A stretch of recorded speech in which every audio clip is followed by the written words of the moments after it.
Are you related to Bruce Buffer? You mean my brother? His brother. It is your brother. Yeah. Wow. Yeah. How do you? Because I mean, he's really. Did you guys grow? I mean, when you took over this, story, Mike. yeah.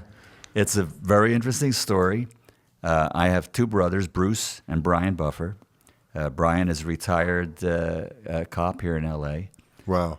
And I was born, I'll be 75 in 10 weeks. You look 75, unbelievable. man. That's right, You son. look unbelievable. That's right, your dad, Britain whippersnapper. I was born in 44 during World War II. I'm going to do this shit. I'm going to be And 75. I never thought about living that long now. My parents were married like at 18, 19 years old, World War II. She's pregnant, he goes off. End of the war, he comes back. They don't even know each other. But, Wow. at the age of 11 months, because, she had to go and work, and so I went to live with foster parents in the Philadelphia area, who I ended up staying there my whole life. So whenever I say mom and dad, I'm talking about the people that raised me. Wow. Just like when you say mom, sometimes you're referring to, Camille, yeah. And it's that relationship, that's what matters. And I always knew my real mother growing up. I saw her, every Sunday afternoon. We went to the movies and everything. And so it was perfectly normal for me to have this home, and then on Christmas, have another parent come in and bring presents. So it was great, I had to leave it to Beaver life in the 50s growing up. I had the same exact thing. Yeah. Brooklyn and upstate New York. Yeah. Wow. So when I was raised with the last name Huber, Huber. That was my foster parents' name. Social security number, high school diploma says Michael Huber. 1965, I enlisted in the Army, and my birth certificate has Buffer on it. And so the very first day I go to report for service and get sworn in, they, kid, by the way, your name isn't Huber anymore, it's Buffer. So I became Michael Buffer at age 20. Wow, and that's crazy. Yeah. And then 29 years later, I get a phone call where I'm doing the fights at Dan Goosen's Reseda Country Club on ESPN. A phone call comes in and says, a guy by the name of Joe Buffer called and said, give him a call. Now, I always knew my birth father's real name. And here he lived in L.A., lived out in Malibu and everything, and that's how we met. Wow. And that's how I met Bruce and Brian. Great guys. Joe Buffer's wife, Little Mama, the mother of Bruce and Brian. It's like now I've got a third mother, and she's still with us. Thank God, she's in her 80s and as beautiful as ever. And so it just turned out to be great. Brian was a cop. Bruce was like this businessman, and so and then those days, late 80s, I'm starting to get a lot of phone calls like, do you want to do this? Come to the Cowboys, open the game, and so. It's really hard. You can't negotiate for yourself. Mike, you've got agents, you got representation. Yeah. So I said to Bruce, look, why don't you take these phone calls and, and we'll make the deals, and plus worked out a thing where we formed a partnership. I had the trademark, was cooking. And I said, you go out and knock on doors and we'll push the trademark and appearances, and it worked out. Then I got a job with this thing called UFC. And it was like they had their fourth or fifth show, and I did 3 of them. In those days, they couldn't get licensed anywhere. Yeah. So I had to go to Montana, whatever. But at the same time, I had a great deal with WCW Wrestling, with the Eric Bischoff on TNT. And it was when the wrestling wars were on, man. WWF. Big rating wars. Ratings, 10 each, a 10 share on cable. Do you know, the Kardashians don't get 10s. Wow. It was like unbelievable. So they were rating each other, and so WCW had Hulk Hogan, Randy Macho We Man beat Savage. them all. I was with WWE. We beat them all. We broke the records. Ric Flair. Yeah, we beat everybody. We broke all the records. We beat everybody during the battles, the wars. Between the two, Raw and what was it called? WCW Nitro. Monday Nitro. Yeah, Monday. They were on at Nitro. the same time, and they each got 10s. 20% of all cable was watching professional wrestling. Yes. So anyway, That's crazy. so Turner and WCW, they said, look, you got this fat contract. we'd appreciate it if you didn't do that UFC stuff. That's going nowhere. So eventually, like, Bruce occasionally would do like an undercard for me, and he was really, he had those pipes and everything. And Bruce is actually trained in MMA. He's really knowledgeable and all. So, he said, "Would you mind if I like try to get my foot in the door?" I said, "Man, I'll Go for it. behind you. Go for it." And that's how he got into UFC, and over 20 years now. And he's a superstar.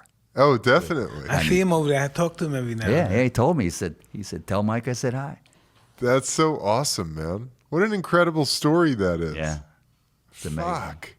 So he was kind of your de facto agent for a little while, Oh, too. still is. Still? Yeah. Oh, yeah. No, we still have a. Wasn't it awesome when you met them? So, this is my family. And It really is. Yeah.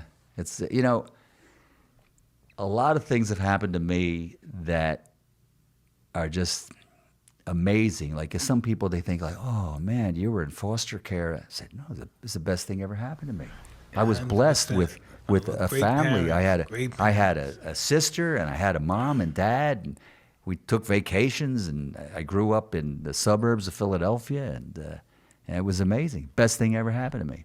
Oh, you went into the Army during the Vietnam War. 3 years, I never got sent west of Fort Knox, Kentucky.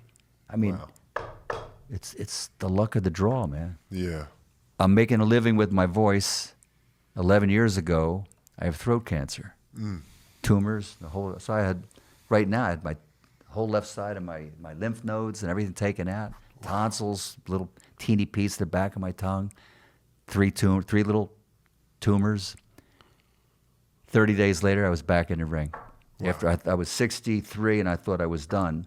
I figured after surgery I won't have a voice anymore.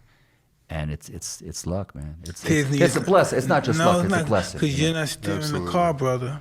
Yeah. Somebody else is steering the car. A lot of times we think I'm not smart enough to have all this stuff and arrange myself back in this position. So I know I'm not steering the car. I'm just very grateful to God and the energy to be. Yeah.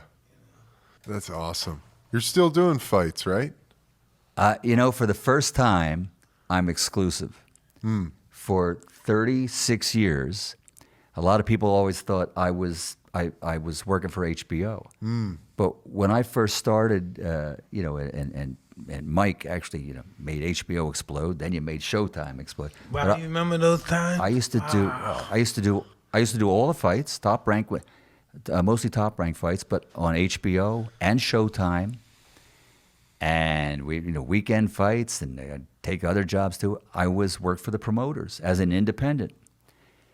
So then, this guy and Don King leave HBO and go to Showtime. So he's going to fight Razor Ruddock in 1991. Yeah. And you remember Jerry Solomon with Budweiser? I remember Jerry Solomon. Okay. So I'm all set to do the fight. Jay Larkin was with, and I David remember, Dinkins Jay Larkin with, not with with us Showtime, no more. right? Oh, yes, and I remember Jay Larkin. 10 days before the fight in Vegas, I get a call from Jerry Solomon, and he says, I got some bad news for you. I don't know what you want to do. He said, but Seth Abraham, the head of with HBO, the head of sports and entertainment at HBO Sports, says, if you do the fight on Showtime, you can never work on HBO again. True story.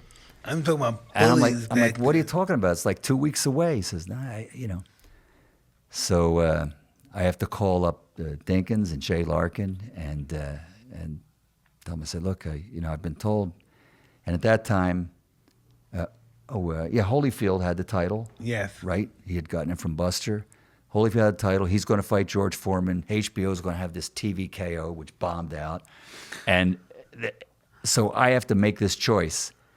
And I'm independent, but I have to make a choice. If that happened like 10 years later, I would sue the hell out of him and walk away with a seven-figure settlement in a heartbeat.